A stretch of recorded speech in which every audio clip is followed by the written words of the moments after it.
This is the Horse Radio Network. This is episode 165 of the Dressage Radio Show on the Horse Radio Network, brought to you by Equestrian Collections. For the whole universe of equestrian shopping at a price you can afford at equestriancollections.com. And Fleeceworks, for the finest fleece saddle pads available at prices you won't believe at fleeceworks.com.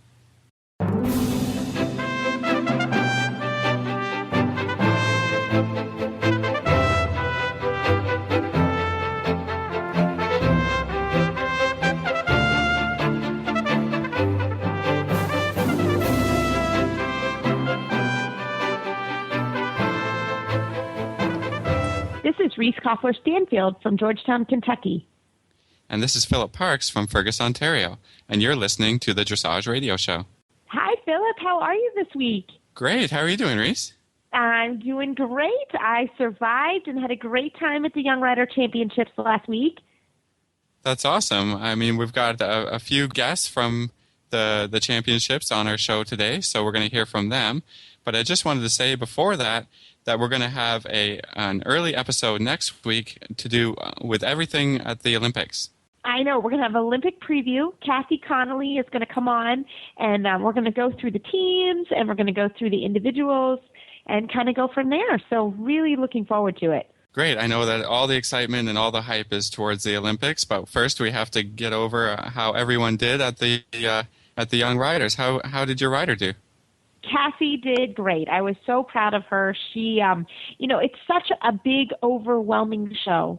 I think it's the highest rated show in the U.S. this year, or in North America, actually, and it is enormous, and it's very daunting. Lots of, it's the first time these guys have been on a team and dealing with team dynamics, and there's lots of different social events where the kids can meet each other and talk, and it's overwhelming. There's a lot going on. So she had a great team test, one mistake in the pirouette, and then going to the individual test. It was also extremely hot here, and Plato didn't have the best test. It wasn't a bad test. He really tried and was really listening, but we kind of ran out of horsepower. So, but it's all good to know that about the championships and how we would do things differently. So overall, she had a phenomenal time, and it really was a fun week for everybody. Yeah, how about you? Did you have a good week? Yeah, nothing really, super interesting. We had a small local horse show over the weekend, and I had a few riders in it, and, we're just about having fun and just getting involved at a very grassroots level, in dressage, and a lot of riders kind of their first season, just getting into it. So I really like that. It's exciting because, it's just positivity. We're not talking about high performance riding or, big stress. It's just, just fun to have a nice local show to go to, and it keeps it light and fun. So I think that's awesome. So this week we're kind of doing our wrap-up show of the Young Riders, and we are going to hear from Brandy Ronick. She won all the Young Rider events, the team, individual, and freestyle on Weltino's Magic. Then we're going to hear from Amanda Johnson. She is a coach. She was a coach of a rider, an owner of a horse that lived there, and she's also an alumni. And to wrap up today's show, we're going to have Jeremy Steinberg. He is the USEF youth coach, and he's going to talk a little bit about what happened at the Young Riders and also where he's taking the Young Rider program.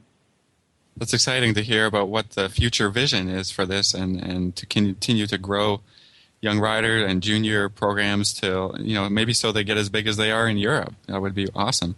We have some results. The European Young Riders was going on also last week. And that's the European ponies. Yeah. So what happened with them? Well, as usual, Germany takes the dressage team medal. They've got a program there that's been running for a long time, and they're normally expected to win. So that's great. But Netherlands took the individual gold, and the freestyle was won by German Semika Rothenberger. And that's a name that you'll hear a lot in dressage. Yes. Her father and her mother were very, phenomenal riders, and so they've passed it on to their kids. That's great. So why don't you tell us about the results from the North American Junior Young Rider Championship since you were there? The gold medal went to Region 5, United States Region 5, which was Madeline Burke, Victoria Fairgendal, Brandy Ronick, who we'll hear from later in the show, and Devin Wyckoff. Region 7 took the silver medal, and Canada also did quite well. So that was exciting in the Young Rider division. And in the junior team, Nicole Morgan won the gold medal, and Lawrence Blas-Ternil was second in the silver medal. So that was, again, a wonderful thing. Quebec, Canada took the gold medal in the juniors. Region 7 won another silver medal, and Region 9 was bronze. So it was an exciting week, and Philip, your Canadians were well represented. They did awesome, and especially in the juniors, in the freestyle, our riders won gold and silver. Time the horse park was wonderful, looked fabulous. So I look forward to next year. I think right now the horse park's a little bit of a permanent home for the young riders until that changes. And as we'll hear from Jeremy later on in the show, it's a great venue, and it really gives all the kids an idea of what a world championship venue is going to look like and feel like. It was definitely tight quarters. The horses had to be in a very tight FEI area with the jumpers and the event horses. So again, the kids kind of got an idea of what it feels like to be in that type of venue. We're going to be right back with Brandy Ronick after this commercial from Fleeceworks.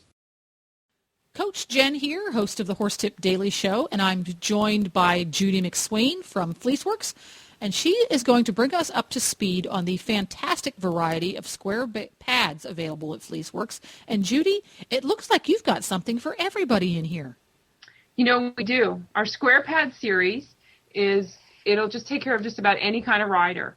We do it in the Therawool, and we do it in our sheepskin, and all of the pads have the perfect balance technology, which means it has the ability to use the front inserts or the full inserts or any of our back risers. In addition, we do all our inserts in foam or in the new wool. So it's quite an extensive group of choices.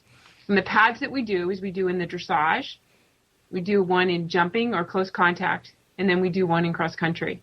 And each one's a little bit different. The dressage square pad is the longest pad in the industry from pole to croup per se. So along that top line, it is the longest pad that's made in the industry. So many dressage riders told me that the pads just weren't quite long enough for the new saddle. So we made that adjustment.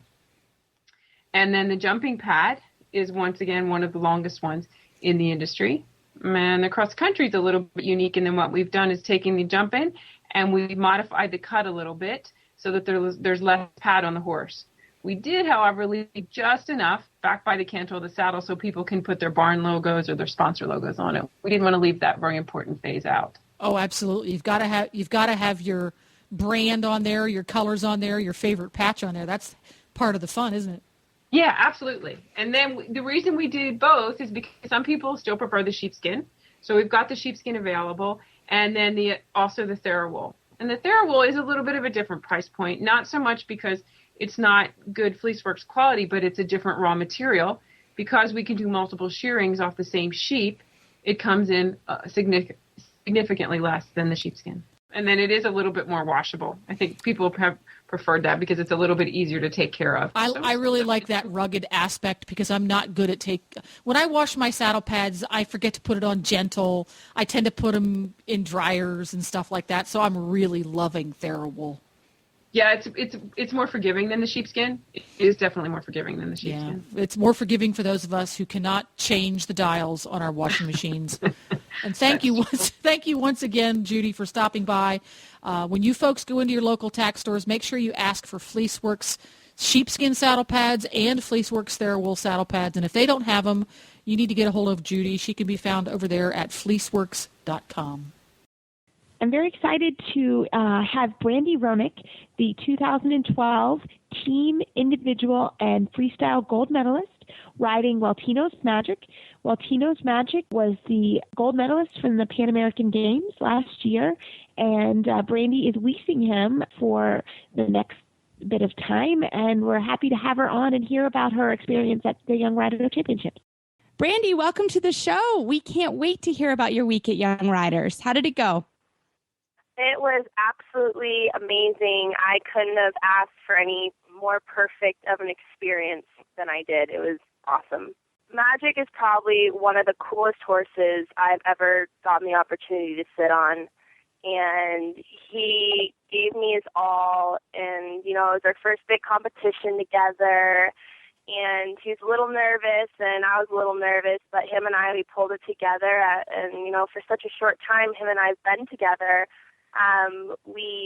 We've created such a strong and amazing partnership full of trust and faith in each other. And, we just took care of each other in the ring, and all worked out well. So he was a really good boy, and the heat was terrible, and both of us were just ready to just fall and go to sleep in the stall. And, I felt really bad for him, but with all the heat and with all the stress with the jumpers and everything, he was so good. I couldn't have asked for any perfect of a horse to do this with. Now, Brandy, was this your first year at Young Riders at the championships? No, this is my fourth year at the championships. This is my third year as a young rider. And how is this experience different than maybe your previous ones? And maybe have you changed your game plan or done anything different, or just stuck to the same thing? Every year for me has been different. 2 years, my junior year and one of my young rider years, I've ridden the same horse, but every single year I've ridden different horses. So, you always have to adjust each year programs to what suits the horse best. I'm always the same in my mental game, but, sometimes you got to change, a program, what time you're going to ride, or, how you're going to do something at the barn different. Every year I've come out, and my horses have given me their all, and every year has been very successful for me and my horses both. But, I try not to change too much, minus the obvious, workout routines with each individual horse, but I try to keep the same mental focus and the same mental game, and every year I kind of try to come out and do the same thing. Well, and it was a tough year, wasn't it? Because they really changed. We were on, we were off. The schooling times were different. How did you kind of deal with that pressure? I try not to think about it, because, the worst thing you can really do is stress yourself out in situations like that. There's really not much you can do. And for me, from what I've experienced and from what I've seen from other riders, is if you focus too much on things like that, then it's just going to turn up into the arena. And, you never want to have distractions going on in your mind and just have something take you off your game. So it didn't bother me, when they told us that we were having a schooling change, time change. I just went with it, and I was like, all right, doesn't bother me. My horse is fine. And I just went in, and, I didn't focus on anything other than taking care of my horse and making sure he was happy and comfortable. That's good. Now, was there a special moment from this championships you can tell us about? The whole entire experience this year, every year that I've gone, there's always been something special specifically. But I think this year, getting the opportunity to be able to sit on such an amazing animal like Magic, to be able to share the experience with the owners of Magic, Bruce and Jen Lebacek, it's my first time ever showing and riding someone else's horse. So just being able to share that experience, with someone other than my mom and, my trainer, it was truly something really incredible. And, it was really good for me, because it was a great eye-opener for what I'm going to have in the future when I decide to step up my game and take this in the career path. But I must say, the whole special moment for me that, minus all my rides, would probably be the experience I got to share with Magic's owners. It's really cool to be able to share that experience with other people. That's fabulous. I think that's always pressure. So how did you feel going into your team test, your first kind of big one? What happened there? It was a little tough. Magic and I, we were in New Jersey for 8 weeks training with Stefan before, so we were in the humidity a little longer. And, he had to do the 12-hour haul from New Jersey to Kentucky. And I think he was just a little tired, but, he was a really good boy, and I was really proud of him. But, I didn't have the huge, powerful horse that I usually do in my tests. It was a little bit more of me making him do the move to move instead of him being like, all right, well, I'm completely fine. I'll just blow through this test and you can just correct me when you need to. But for as tired as he was and for as much time in the humidity, which he isn't used to being from California, I felt that, for a first day, we went in and we rocked a very steady, clean test. It's always important on the first day to go out there and have a very clean, consistent test because, the team test is the first appearance you're going to show the judges. And, I always say, and I said it to all my teammates, and we were joking about it at the barn, as much as you want to go out on team day and frickin' go for it and be like, all right, we're going to give it our best shot, you really have to focus and think, the judges are going to score the most clean, consistent rides the highest. And that's what I went in, and I didn't focus on doing anything absolutely spectacular. And you know what? It really showed our team. We just went in there, and we had a very nice, steady test, all of us, and it really showed up, and we won the gold medal because of it. Now, Stefan was not able to be with you at the championships. How did you manage without your regular coach there? Stefan's always, when Stefan and I work together, he's always trained me not to be so dependent on him because, he says if I want to do this as a career and I want to continue, I can't always be like, oh, where's Stefan? I need Stefan for this, I need Stefan for that. So at home, he's already having me wean off him a little bit, and, I'll do times on my own without him. So coming here, there's a lot of competitions, in the past, and then for, Kentucky, and then there will be a lot in the future to where I won't have Stefan to be able to guide me step by step by step. So it was actually a very good, as much as it was very sad for me, I was sulking in my stall a few times because I missed him, but it's a very good experience, to be able to go out there and take what your trainer has taught you and then have your mom as your eyes on the ground who's known you and who have brought you up as a rider. As sad as it is without Stefan there, Stefan has taught me as a rider, not to be dependent on trainers because I need to be my own trainer if I want to be this big rock star in the dressage world one day, which, is my dream. So I wasn't thinking about it, but, it was definitely sad for me. I did not like it. Well, you did a beautiful job. So Brandy, what's your your next plan with Magic and your riding career? Well, right now, Magic and we're going to take a little bit of a break, and we're aiming towards Young Rider World Cup, and if we make it, then we're going to go do that. For future plans past that, there are none as of right now, but you never know in the future what other opportunities might jump ahead. I'm really close with his owners, so you never know, but with my own horses, I'm moving my horses up to Brentina Cup. I'm not sure if I'm going to take them out into the Brentina Cup next season or if I'm just going to play with them in the Open Grand Prix. But I am moving my horses up to the Grand Prix, so it'll be fun and entertaining. So I'm really excited to take the next jump into the next level with my horses. Well, Brandy, thank you so much for coming on the radio show, and we wish you all the luck in the next few weeks and months. And for the Young Rider World Cup, fingers crossed that you make it. You'll have to come back on the show and let us know how it goes. I would absolutely love to. Thank you guys so much.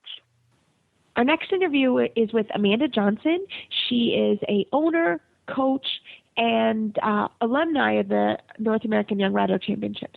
Amanda, welcome to the show. Well, thank you. Thanks for having me. You have such a unique perspective on the 2012 NAYRC Championship. You not only are a 3-time alumni, you were a trainer of Nicole, and you are the owner of her horse, or of your horse, Pip, who came to the championships. Can you talk to us a little bit about what it was like to kind of fill all those roles?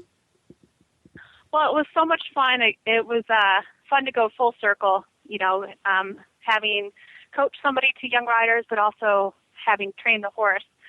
But, Pip came to me for training when he was 9, and he was a very naughty training level horse. So he was kind of an old young horse, and I ended up competing him through Grand Prix, and we did the Brentina Cup, and also had some success at Dressage at Devon.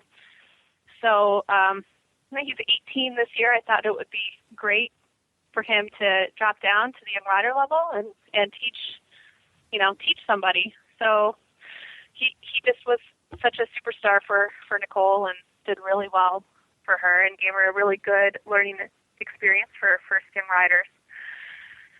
So it was a lot of fun. What great advice could you give to your student, having been an alumni of the Young Riders program? For young riders, when you're there at the time, it seems like the biggest event of your life.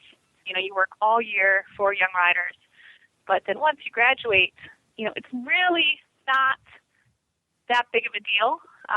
It teaches you a lot on how to prepare and how to show at a top level, and I think that's really what the kids need to get out of it, is coping with that stress and learning how to perform under those stressful situations. And what was it like to be an owner? Like, how did that feel to kind of give somebody that opportunity on a horse that you own? Oh, it felt wonderful. Pip was, I bought Pip this April. His former owner, really supported me through my time with him.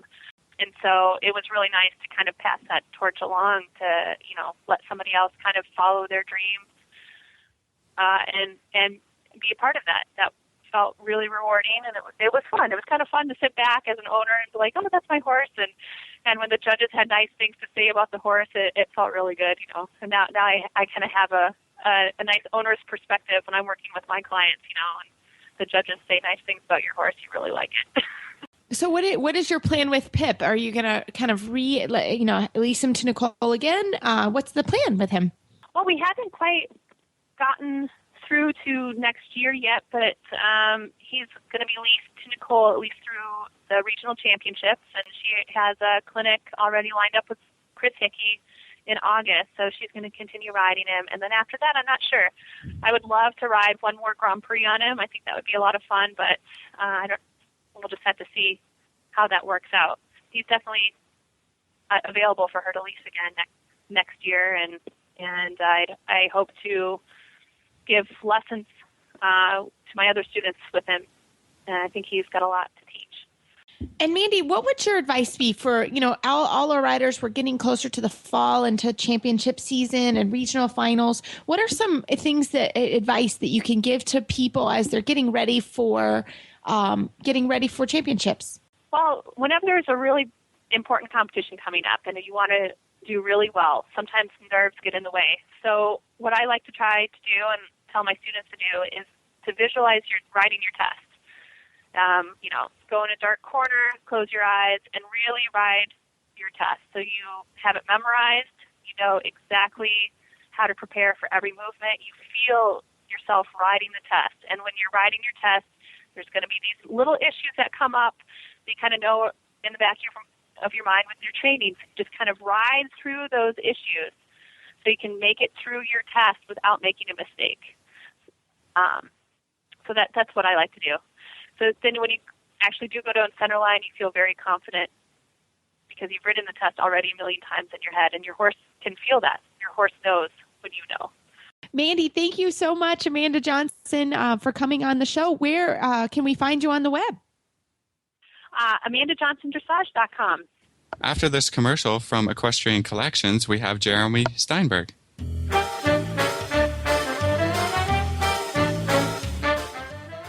Hi, Glenn the Geek here, and I am with Debbie from Equestrian Collections with the Equestrian Collections Product of the Week. This week I want to talk about a new product we have on our site called the Shire's H2 Go Bag. this is a new, ingenious idea. Whoever thought of it? It's a big sort of bladder. It's a plastic bladder that goes in your wheelbarrow. You fill it up with water, and it takes up to 19 gallons. I mean, that's a lot of water. And then you can wheel your wheelbarrow wherever you need it to go, anywhere that you can't get a hose to. The reason I got one was because sometimes I park my horse trailer a little bit too far from the barn, from where the hose goes. And so I thought, oh, this is pretty cool. So you put this thing in there, you put the water in there, you walk up, you just pull up the handles on the water bag, and the water comes out, and you've got water no matter where you need to go. It is heavy, so once it's filled, so be sure to remember that you need to balance your wheelbarrow, especially if you have a one-wheel barrow. You have to balance it pretty well. If you have a two-wheeled barrel, where the one that has the two wheels in the front, that might be a little bit better thing to use with this bag because it is heavy, and as the water sloshes around, it can get a little bit maybe, to one side or the other. But I use it just fine with the single wheel and don't have any problem. So this is something I would certainly recommend, especially if you need to get your water a little bit farther from the barn than where your hose goes.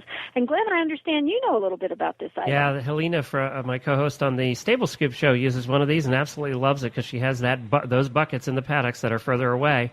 And she uses this now, and it seems to be absolutely loving it. 20 gallons of water, and you can walk it right on out there. And you can find it by going to equestriancollections.com and searching for H2GO. H2GO, and it'll pop up at equestriancollections.com.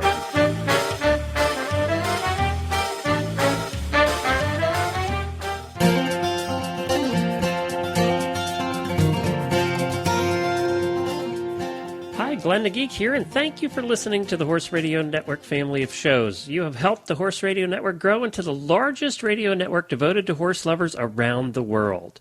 Today, I wanted to take a minute to let you in on a new way to listen to the shows. You always could subscribe to our shows through iTunes and listen on your iPhone, iPod, or MP3 player. Now Apple has recognized what a big market podcasts have become and developed an app just for podcasts. With your Apple smart device like an iPhone, an iPod Touch, or an iPad, you can go to the App Store and search for Podcasts by Apple. Download the free app to your device and you're ready to get started. The next time you sync with iTunes, it will automatically add the podcasts that you currently have in iTunes to your new library in the new app. And you'll find them all there with past episodes just all listed in there like they were in your iTunes account. But the beauty of this new app is that you can control the podcast right from the application. You can add new podcasts by using their search feature, and all the Horse Radio Network podcasts are in there. You can listen to the shows either by downloading them over your 3G or Wi-Fi connection. You don't have to do it through iTunes anymore. Or you can listen to them streaming without downloading them as long as you have a 3G or a Wi-Fi connection. Now, that will count towards your data time if you have a maximum on your data plan, but you can listen to them streaming just like you would any streaming radio station now. We have added a page to all the show websites that describes this new app in case you're having trouble with it. Give it a try. There is a way that you have to finagle it to automatically download if you want them to automatically download the shows. So we put that on this page we put on the websites. Go to horseradionetwork.com. We've also listed there several apps that are available for Droid phones for listening to our podcasts. And don't forget, if you are an iPhone or an iPod user, you can actually find our shows at the Hallway Feeds app. Just go to Hallway Feeds in the App Store, download it, and you'll see the top thing right there is listening to our shows, and that is by streaming, but you can hear all the podcasts that way. And one reminder, if you search for Horse Radio Network in the podcast app, you'll find a Horse Radio Network feed that is all of our shows combined into one, so you don't have to subscribe to them separately. You can find them all in one place at the Horse Radio Network master feed. And if you have a business looking to get the word out to the equine community, advertising with the Horse Radio Network is affordable and effective, and it's the way to do it. Learn why so many companies have been advertising with us for years. Visit horseradionetwork.com to request more information on advertising with the voice of the horse world, the Horse Radio Network. Thanks, everyone, and back to your regularly scheduled shows.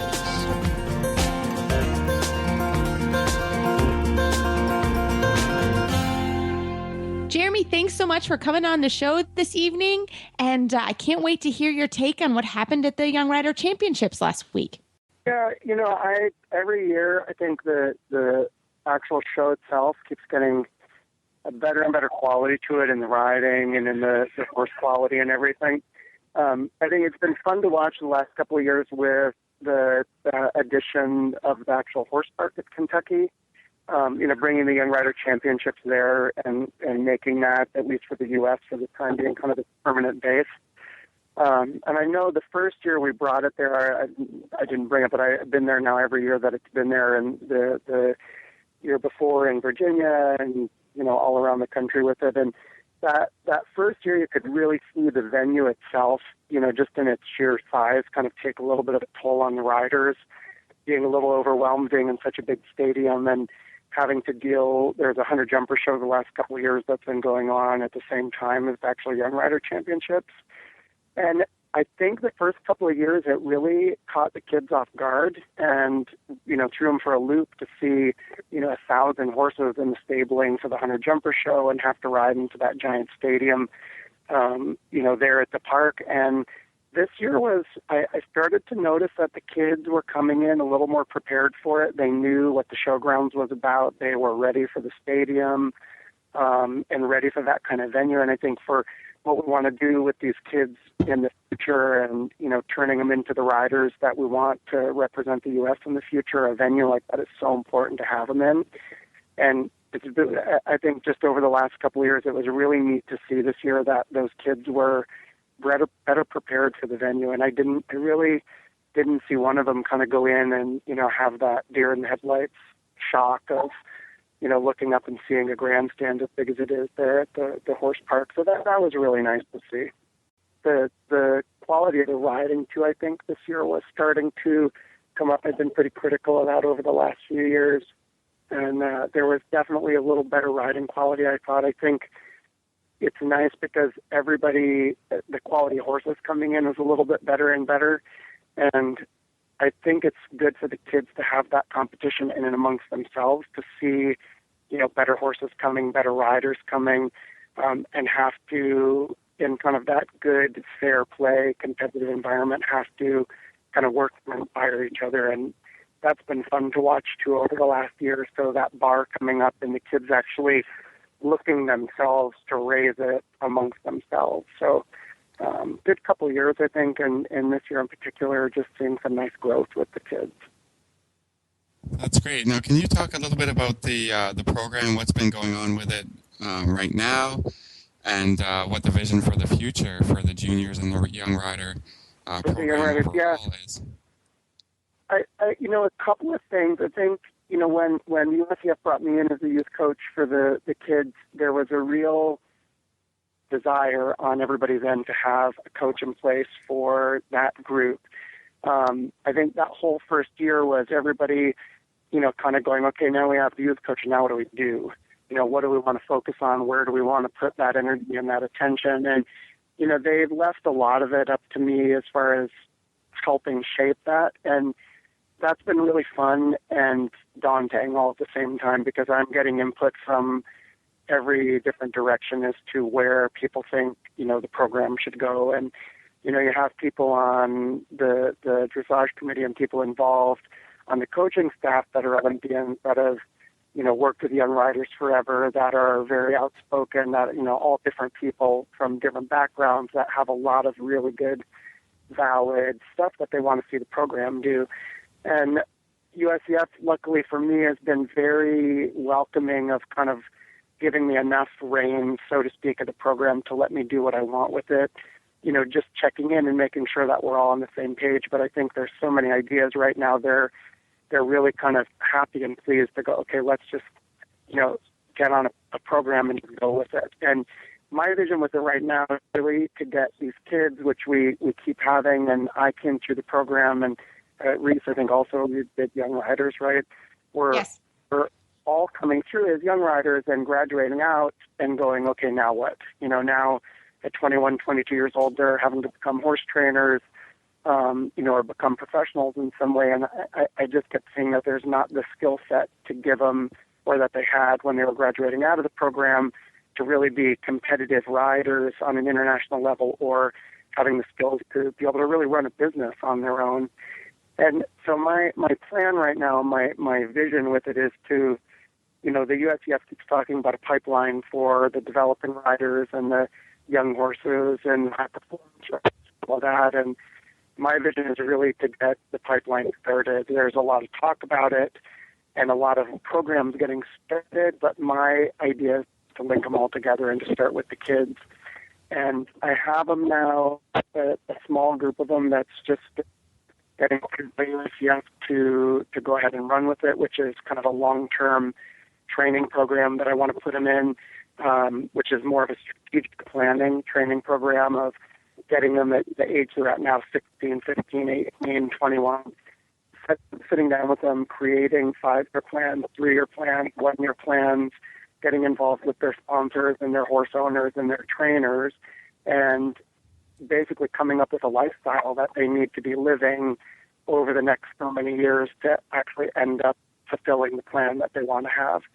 And my job right now as a youth coach with that is to sit them down, have that conversation with them, kind of a check and balances with the trainer and with their parents of deciding whether that's really realistic or not, or they could take on more or not, and setting them on that road, and then working with them over the next few years and checking in and just making sure at all of these, maybe quarterly check-in points that we're going to have with them, they're on course for what they want at the end of their 1-year, 3-year, kind of 5-year plans. And I think it's really important for these kids now to start to understand. I think a lot of us, or not just us, but, young trainers that start in right out of young riders, they don't always understand what's involved in an Olympic Games or World Championships, and getting it on that kind of 3, 4, 5-year plan of going, I want to ride in Rio in 4 years. I need to start now working with my horse and setting things up on a schedule and the training that I need and all of those things. So by the time, 2016 rolls around, that's actually a realistic goal for me. And I think a lot of kids and young trainers right now don't have that tool set. And I think it's kind of going to be a cool thing to get going with them that'll feed into the high performance later. And I'm hoping is going to be taken over at some point by the high performance, saying for our high performance riders, we have to create the same thing for our developing pre-St. George horses. Why are the horses slipping through the cracks? Why aren't they becoming Grand Prix horses? Same way we're saying to the kids, where did we lose the 16, 17, 18-year-olds that won Young Rider Championships and we never saw them again? And that's my big thing right now. I'm pretty passionate about not letting happen.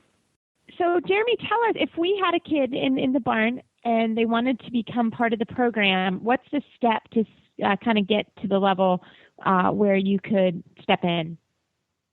Yeah, that's one of the hardest things right now, just because everything, unfortunately, is really result-based. And, in one way it's unfortunate because it's, I'm not able to grab every kid, right, and have that personal contact with them because, it's like I was talking with the USEF staff this weekend at Young Riders going, I think as far as the coaching staff goes, the job of the youth coach is actually, in a funny way, the most daunting because we're at a horse show right now with 70 some odd kids, and I'm responsible for all of them. And, you send the high performance coach to one of those shows, and they're not having to deal with 70 riders. And those 70 riders that we had at Young Riders, there were still quite a few that were left at home that didn't make a team or didn't get to go, and so much manpower. So it's one of the hard things right now is to go where and how do we get involved with them? Where's the cutoff? How do we decide who we're going to work with and who we're not going to work with? And so the current system is basically, based on, a certain amount of competition results. Not saying that they have to be winners, or be even, high scores. There just has to be something that we can sit, with an itemized list saying this kid is doing this and this and this, and prioritize them in a way to get the help to them. I think as far as like on a grassroots level, with just a kid in a barn that's starting, doing juniors, doing first level, anything really, and the kid is under 21, that kind of fits that group. I'm doing clinics for USDF right now, the Platinum Performance Younger, what do they call those, the FEI Junior Pony and Young Rider Clinics. They're doing pretty much one in every region, and literally every kid on is able to apply for those. And that's what I'm encouraging all of those kids to really reach out for right now. And if they can't get to them, and they don't, they don't make the cutoff form, to come and audit, because it's at least a place where there's going to be a clinic at least close to them at some point in time over the next year, that somebody, it's not always just me for those clinics. George Williams teaches them also. Jan Abling also teaches them. But it's a place where they're going to be able to see the other kids in their region, get a bunch of their questions answered, and start to feel like they're at least involved in the kind of, a train of young rider stuff that's starting for them. I think one big thing, too, that I'm trying to just get out there to everybody is USDF is sending me to a bunch of shows, or the youth coach to a bunch of shows over the next couple of years. And there's a lot of talent scouting that's going on my end at those shows. So if you're a rider under 21, you've seen me at a horse show, and I have my, like Scott Hasler says, I have my USDF hat on. I'm there in USDF capacity. Come up and introduce yourself so that I can see who you are, put a face to the name on your horse, even if it's a training level class, because in a year or 2 years, it might be something where there's a new horse or a clinic that comes along, or something where there's an opportunity there for that kid, and they're right on the cutoff of they don't quite fit the criteria to make the clinic. When I get a phone call, youth coach, we have 10 kids applied for the clinic. These 3 are on the, and I've already seen the one. I know the person. I've seen him ride. I'm going to go for the one that is a known quantity. So for those kids that aren't quite hitting the program, if they see me around, just come up and say hi. Make sure we're friends on Facebook. Make sure I know who you are. So when those opportunities do present themselves, we can give them to as many people as we can give them to. Now, Jeremy, how are you overcoming the problem of having such a huge country to deal with? I mean, in Europe, the countries are small. You can get the riders together. That seems a lot easier. Does it just mean just a ton of travel for you? Yeah, that's one of the big debate issues right now, I think, within, not debate, but that's the big question point, I think, within the USDF and within the people that are kind of involved with the youth programs right now, is what's the best way to get all the information out to everybody in the country. My feeling on it is, and part of my presentation was, applying for the youth coach position was travel. Who's ever in this youth coach position has got to be willing to be on an airplane a week, because you look at this country, and if you take the size of our country and you take all the high performance riders, all of those high performance riders have to end up somewhere at some point in time on one of the coasts, somewhere. They have to do what they want to do. The juniors and the young riders, one, they don't have that ability, and two, they don't have to do that, because there's qualifiers for our national championships, there's qualifiers for NAJYRC, all within their regions. So, that travel is going to be less on their end. They're not going to be making it to the coast. They're not going to be as far south. So there's no way to be able to say, okay, we're going to have, 3 clinics a year, 2 here, 3 here, 1 here, and all of the kids in the country have to get to them. It's never going to happen. And it's the same, I think, with running a camp. If we have these young rider camps or these youth camps, it's a fantastic idea, but we can't get the kids there on their horses. We can sometimes get them there, that they come in, they fly in, and they audit the clinic, but they can't always get the help with their horses. So for me, I really made it clear with USDF that, my life, my job, my work right now outside of the youth program is teaching and traveling. That's the majority of my business. I keep a very small business at home, so I can travel in clinic as much as I do, because that's where my passion is. So when it came to the riders, my take on it is you have to take the youth coach and get it to the young riders, and not try to get the young riders to the youth coach. So USDF stepped up and said, hey, we'll put you in as one of our clinicians for the Young Rider Clinic series they've been running for 20 years. So they put the USDF youth coach in for that. USDF is also going to start running some elite training sessions starting hopefully in October right now. Those are going to be a little bit more coastal based, but it's going to add to the already up and running USDF clinic, basically to just help supplement and make those even bigger so that more kids can get in and get more help. And USDF is also sending me to, 4, 5, 6 horse shows a year. And that, I think, on the youth coach end, that has to be something where we're traveling, or the coaching staff for the youth is traveling to them instead of getting them to come in, because I think it's just with school, with some of them not even having a driver's license, which is going to involve more people getting them transported to where they need to go. A lot of parents are going to send, a 17 with a horse trailer and their horse, 8 hours down the road to go to a clinic or whatever. So we have to get to them, and that's something I'm pretty passionate about making happen, so that the kids don't have to get out of school, pulled from school, pulled programs they're already doing, and pull their parents and pull their trainers and do all that. Yeah. Well, Jeremy, you do a great job, and you are so relatable to all the youth and all the kids around. I've seen you work, and you do a fabulous job. So, Jeremy, where can we find you on the web? My website is Steinberg-Bryant Dressage dressage.com. That's it. You can also just put in my name, Jeremy Steinberg, in Google, and my website's going to show up.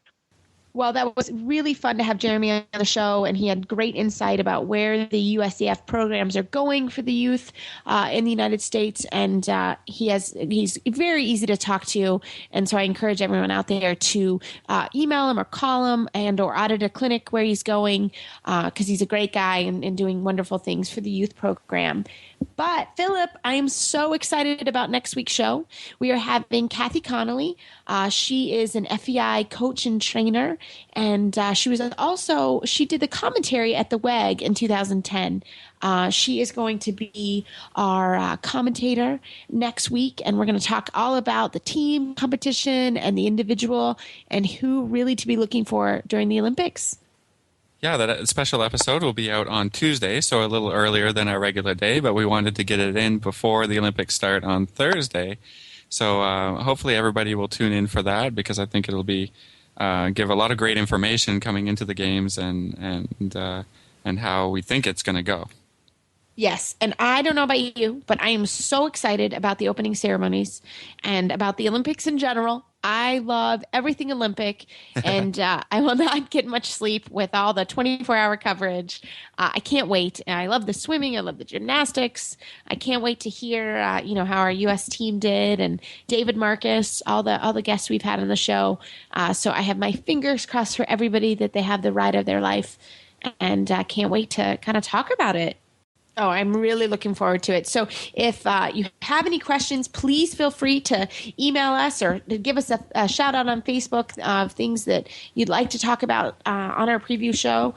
We will get it in. Philip and I will try our hardest to get that information to Kathy. So we look forward to it. And you can find our show notes and links to today's guests on our website at dressageradio.com. Like us on Facebook. Just search for Dressage Radio Show. You can follow us on Twitter at Horse Radio. My website is maplecrestfarmky.com, and my email is reese@horseradionetwork.com. You can find me at philipparksequestrian.com or email me philip@horseradionetwork.com. I'd like to thank our sponsors, Fleeceworks and Equestrian Collections. And don't forget to check out all the other shows on the Horse Radio Network at horseradionetwork.com. Everybody, keep your heels down and your shoulders back, and we look forward to talking with you next week.